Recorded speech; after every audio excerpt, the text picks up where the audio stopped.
Hi friends, welcome back to Amul hobbies. இன்றைக்கி நம்ம என்ன ரெசிபி பார்க்க போகிறோம் அப்படின்னு பார்த்தீங்கன்னா, முட்டை கார தோசை, அது கூடவே ஒரு தேங்காய் சட்னியும். இந்த 2 ரெசிபி தான் பார்க்க போகிறோம். தோசை கார சட்னி, இல்லை தோசை தேங்காய் சட்னி, தோசை தக்காளி சட்னி, இந்த மாதிரி ப்ளைன் தோசை தான் நம்ம செஞ்சுருப்போம் இல்லையா. சாதாரணமாக முட்டை தோசை அப்படின்னா தோசையில் முட்டை போட்டு நல்லா தடவிட்டு முட்டை தோசை அப்படின்னு செஞ்சு கொடுப்போம். இதில் கொஞ்சம் கார சட்னியும் செஞ்சுட்டு மிக்ஸ் பண்ணி செஞ்சால் ரொம்பவே நல்லாயிருக்கும். இந்த முட்டை கார தோசை நீங்கள் ஃபஸ்ட் டைம் செஞ்சு கொடுத்தாலே எல்லோரும் அடிக்கடி சாப்பிட்ற அளவுக்கு அடிக்ட் ஆகிடுவாங்க. அந்த அளவுக்கு டேஸ்ட்டாக இருக்கும். இப்போ வாங்க நம்ம ரெசிபிக்குள்ளே போகலாம். அதுக்கு முன்னாடி நம்ம சேனலை யாரும் சப்ஸ்கிரைப் பண்ணலன்னா சப்ஸ்கிரைப் பண்ணிக்கோங்க. நிறைய ரெசிபிஸ் அப்லோட் பண்ணியிருக்கேன். பிடிச்சிருந்ததுன்னா சப்ஸ்கிரைப் பண்ணிவிட்டு நீங்கள் பார்த்தீங்கன்னா தான் அடுத்தடுத்து வர ரெசிபிஸ்லாம் நீங்கள் மிஸ் பண்ணாமல் பார்க்கலாம். அப்படியே இன்ஸ்டாகிராம் ஐடி கொடுக்குறேன், பிடிச்சிருந்ததுன்னா ஃபாலோ பண்ணிக்கோங்க. ஃபஸ்ட்டு தேங்காய் சட்னி அரைச்சிடலாம். தேங்காவை இந்த மாதிரி பீஸாக கட் பண்ணிவிட்டு மிக்ஸி ஜாரில் போட்டு நல்லா ஒரு தடவை அரைச்சி எடுத்துக்கலாம். நல்லா துருவலாக கிடச்சிரும். அப்படி இல்லைன்னா நீங்கள் தேங்காய் துருவலாக கூட சேர்த்துக்கலாம்.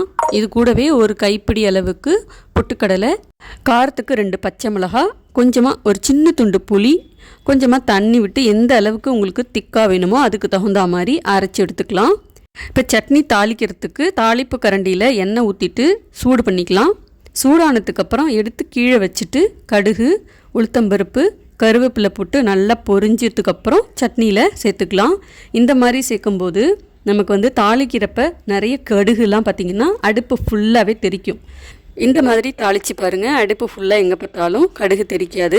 அதே மாதிரி நமக்கு இடமும் சுத்தமாக இருக்கும். வாசனைக்கு கொஞ்சம் பெருங்காயம், தேவையான அளவுக்கு உப்பு சேர்த்துட்டிங்கன்னா அவ்வளோதான், தேங்காய் சட்னி ரெடி. அடுத்து கார சட்னி அரைக்கிறதுக்கு ஒரு பாதி தக்காளி, 4 காஞ்ச மிளகா, இதை சுடு தண்ணியில் அரை மணி நேரம் ஊற வச்சுருந்தேன். ஊறினதுக்கப்புறம் தண்ணி எல்லாத்தையும் வடிச்சிட்டு தக்காளி, காஞ்ச மிளகா, ஒரு பெரிய வெங்காயம், 5-6 பூண்டு பல் எல்லாத்தையும் அரைச்சிக்கலாம். இது கூடவே கொஞ்சம் காஷ்மீரி மிளகாய் தூள் சேர்த்துக்கலாம். காஷ்மீரி மிளகாய் தூளுக்கு பதிலாக நீங்கள் காஷ்மீரி மிளகாய் போடுறீங்க அப்படின்னா இதை போடணுன்னு அவசியம் இல்லை. உப்பு சேர்த்து அரைச்சிக்கோங்க. அவ்வளோதான், கார சட்னி ரெடி. இதே நீங்கள் தாளிச்சிட்டு இட்லி தோசைக்கெல்லாம் கூட தொட்டு சாப்பிட்லாம். கார சட்னி தேங்காய் சட்னி ரெண்டுமே ரெடியாக இருக்குது. இப்போ தோசைக்கல் சூடு பண்ணிவிட்டு எண்ணெய், வெண்ணெய் இல்லைன்னா நெய் தடவி நல்லா இந்த மாதிரி தோசைக்கல்லில் தயார் பண்ணிக்கலாம். முதல்ல ஊற்றின தோசை மெல்லிசாக வரலை அப்படிங்கிறதுனால ஒரு 2 தோசை நல்லா மொத்தமாக இந்த மாதிரி சுட்டு எடுத்து வச்சுக்கலாம். அதுக்கு அடுத்தது நம்ம எப்போதும் போல் தோசை ஊற்றினோன்னா நல்லா சூப்பராக வரும். தோசையை இந்த மாதிரி நல்லா மெல்லிசாக ஊற்றிக்கணும். ஊற்றிட்டு இதுக்கு மேலே ஒரு 2 ஸ்பூன் அளவுக்கு கார சட்னி, அது கூடவே முட்டையையும் உடச்சி ஊற்றிட்டு நல்லா அந்த மாதிரி முதல்ல கலந்துக்கணும். கலந்துட்டு தோசை மாவு ஃபுல்லாக படுற மாதிரி ஸ்பூன் வச்சு இந்த மாதிரி தடவி விட்டுக்கோங்க. முட்டை தோசை, பொடி தோசை, ஊத்தப்பம் இந்த மாதிரிலாம் நம்ம செஞ்சுருப்போம். முட்டையோட கார சட்னியும் சேர்த்து இந்த மாதிரி செஞ்சு பாருங்கள். சின்ன பசங்க கூட ரொம்ப இஷ்டப்பட்டு சாப்பிடுவாங்க. இதில் தோசையும் நல்லா மெல்லிசாக ஊற்றிருக்கிறதுனால ரொம்பவே விரும்பி சாப்பிடுவாங்க.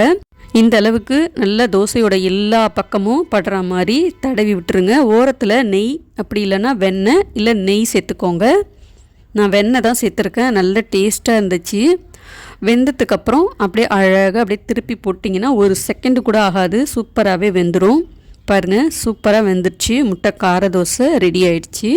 நல்லா சூடாக தேங்காய் சட்னி கூட வச்சு சாப்பிட்டு பாருங்கள், சூப்பராக இருக்கும். சின்ன குழந்தைங்கள்லேருந்து பெரியவங்க வரைக்கும் எல்லாருமே ரொம்ப விரும்பி சாப்பிடுவாங்க. இன்னொன்று என்னென்னா, கடைகள்லாம் கிடைக்கிற மாதிரி முட்டை தோசை அதே டேஸ்ட்லேயே இருக்குது அப்படின்னு சொல்லுவாங்க. கண்டிப்பாக ட்ரை பண்ணி பாருங்கள்.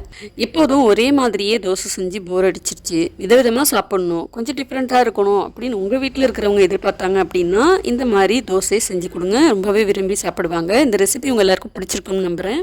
இன்றைக்கி நைட்டு டின்னருக்கு தோசை தான் பிளான் பண்ணியிருந்தீங்கன்னா இந்த முட்டை கார தோசையை கண்டிப்பாக ட்ரை பண்ணி பாருங்கள். நிச்சயமாக ரொம்ப டேஸ்ட்டாக இருக்கும். உங்கள் வீட்டில் இருக்கிற எல்லாருமே ரொம்ப டேஸ்ட் பண்ணி சாப்பிடுவாங்க.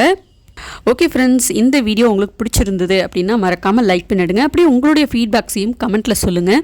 இந்த வீடியோவை நீங்கள் லைக் பண்ணி ஷேர் பண்ணி கமெண்ட் பண்ணுறது மூலமாக எனக்கும் ஒரு மோட்டிவேஷனாக இருக்கும், நிறைய பேருக்கு ரீச் ஆகவும் செய்யும். ஓகே ஃப்ரெண்ட்ஸ், அடுத்தடுத்து வர வீடியோஸையும் மிஸ் பண்ணாமல் பார்க்கணுன்னா சேனலை சப்ஸ்கிரைப் பண்ணிக்கோங்க, இன்ஸ்டாகிராம் ஐடியும் ஃபாலோ பண்ணிக்கோங்க. அடுத்து வேறு ஒரு வீடியோவில் பார்க்கலாம். பாய்.